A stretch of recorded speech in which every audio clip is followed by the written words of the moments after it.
This is what we can learn from the RiverFront Brawl. In today's video, I want to break down some different lessons that we can take away from this illogical, irrational brawl situation, right? In this video, it's not particularly about celebrating who's winning and who's losing and degrading who's losing. It's about what can we take away in order for us to become better men, better citizens, right? Because this was a goofy situation all around, right? Why would you not move your boat? You're clearly in the wrong. Why would you start a fight? Why would you jump the one guy, right? And you can't be shocked when another group of people come back, another group of men come back and try to get street justice for what they thought was wrong, right?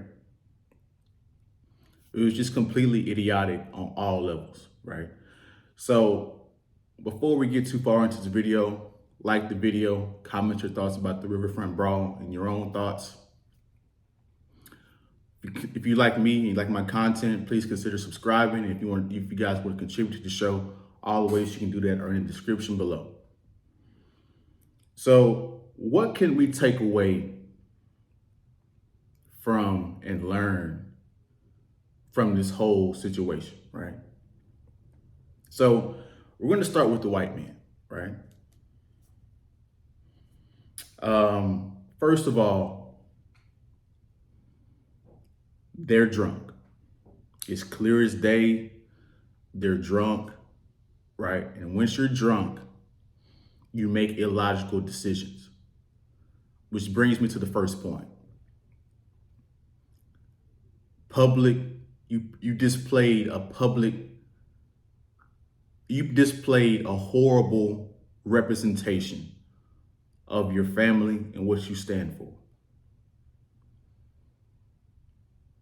You're in a public place acting irrational, acting thuggish and violent for no reason at all.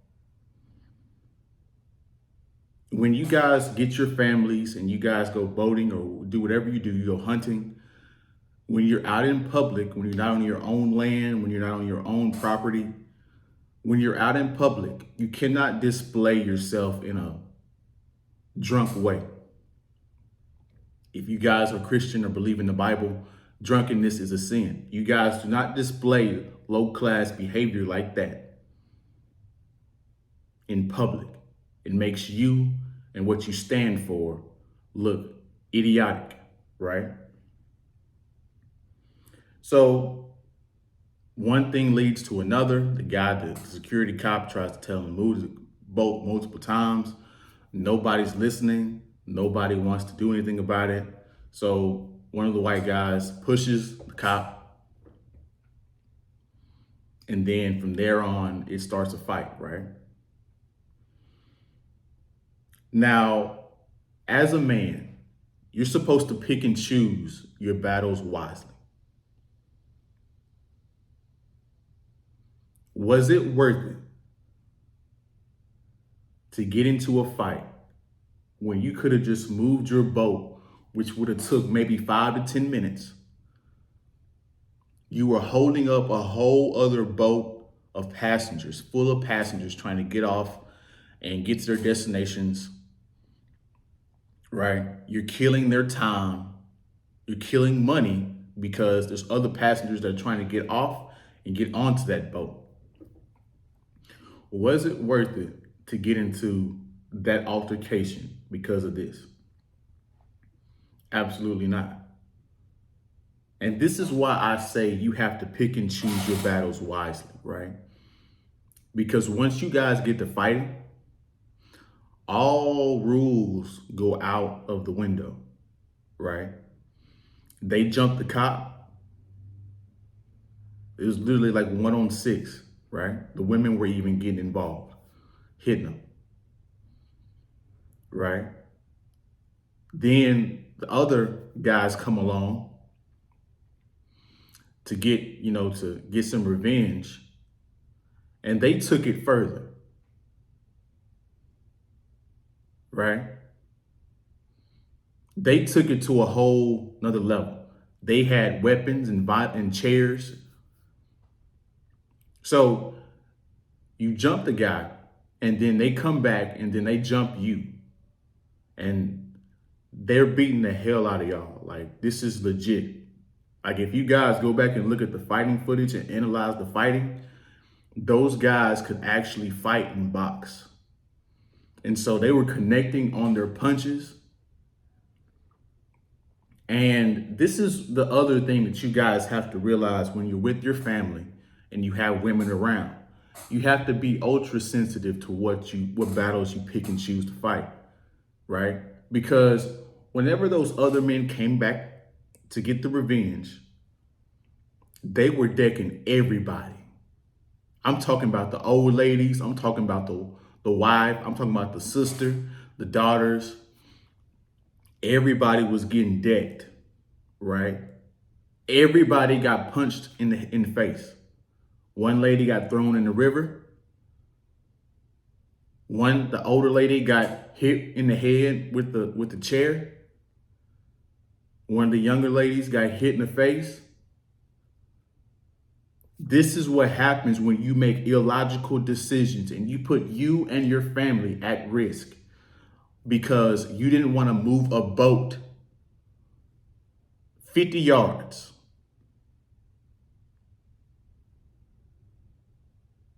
Right? And like I said, when people get to fighting, there is no rules, right? We can sit up here all day and say, hey, that dude with the chair, he shouldn't have hit that woman. And I agree with you. That's too far. She was on the ground. She was not a threat. But once people get fighting, once war breaks out, there's no rules. And I'm not finna go in there and be the police. I'm not finna do that. So not only did you choose a bad battle, not only did you represent yourself in a bad way, you're drunk and being illogical, you just killed your own reputation. When people look at your family now, they see an illogical, low-class behavior associated with you. And that's where your respect level goes down tremendously because this whole situation could have been avoided, right? Now, let's get into the key points of the cop because this is an important point that I need to point out to you guys, right? Now, before I get into the cop, this is not me saying this is justified for him getting jumped. He should have never got jumped in the first place. He's the authority figure. He's the security guard. People should listen to him, right? But I'm gonna give you some reasons why people didn't listen to him. And I'm gonna break down how you need to avoid this in your own life, right? So first of all, you look at the security guard, right? Out of shape. This is the thing you have to realize when it comes to men, right? We instinctively size each other up.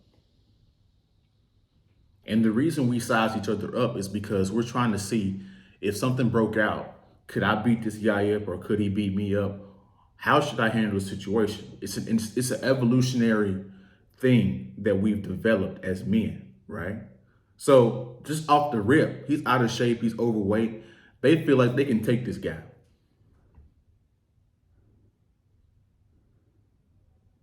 On top of that, he's acting emotional and irrational himself. Now, he started off good, but as soon as he got to clapping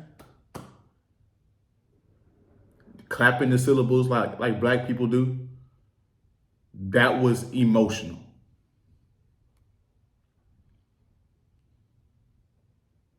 You tell people in a masculine way, you'd be like, hey, y'all gotta move this damn boat. Nah, y'all gotta move this boat. Y'all holding up traffic, y'all holding up business. You gonna move this damn boat. Ain't no other way around this. You gonna move this boat.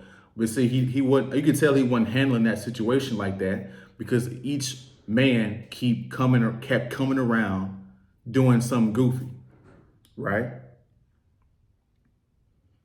On top of that, what security guard do you know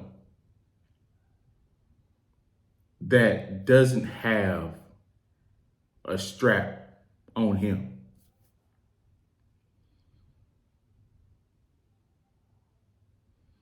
When you guys look at cops and nightclubs, when you guys look at security guards in nightclubs, most times they have straps on them. And if they don't have straps on them, they got big arms. They're tall, right? So not only is he out of shape, not only is he emotional when arguing with these men, he doesn't have any protection. All those things add up to you being being disrespected as an authority figure, as a security guard, right? Now,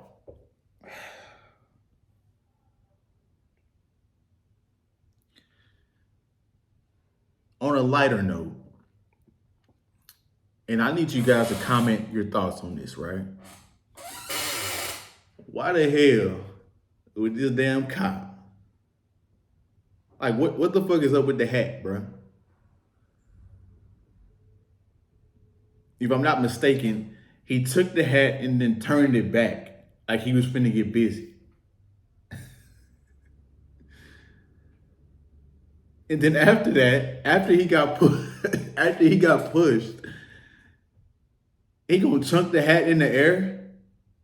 What the fuck?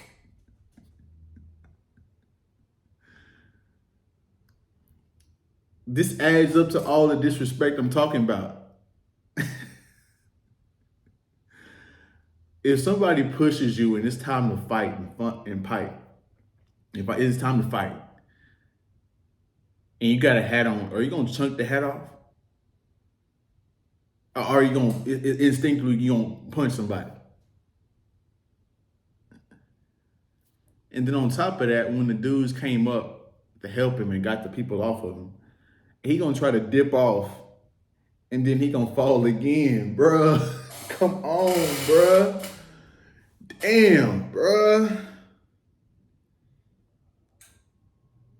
That security guard took a loss, bruh. That security guard took a loss, bruh. Damn. Here's the last thing. The men we should try to be like, or the guy that swam. When you see something wrong, when you see something going wrong, you're willing to go the length it takes to solve that injustice, to bring peace to that situation. That swimmer guy, he just jumped in the water and just immediately started swimming over, try to help a cop. That's commendable. And that's what we as men should strive to be when things get tough, when fights break out.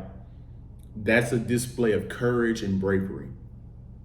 If this was an actual war, he would get a Medal of Honor. Right? So when fight breaks out, go to the fight once you see an injustice, or stay the hell out the way. Either one. Now, the last thing I want to talk about is the celebration at the end of it. Why are we celebrating this situation? There's nothing to celebrate. This was a small battle. This was not a win. This didn't change legislation. This didn't change the plight of anybody. We still woke up today and the same problems and the same issues with rent and the economy and all these different other things that we're dealing with finances and all that types of stuff are still prevalent. So what is this celebration about? What is these memes about?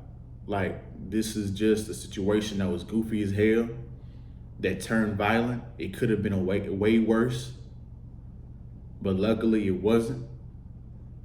What's the celebration for? There's no reason to celebrate. What did you win?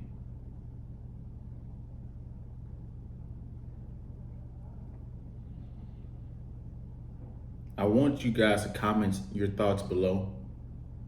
Let me know what you guys think about this. On the way out, I want you guys to like the video, subscribe to the channel if you like my channel, and if you guys want to contribute to the show, all the ways you can do that are in the description below. I appreciate you guys watching to the end. You guys have a good day, good week, and we'll see you in the next one. Peace.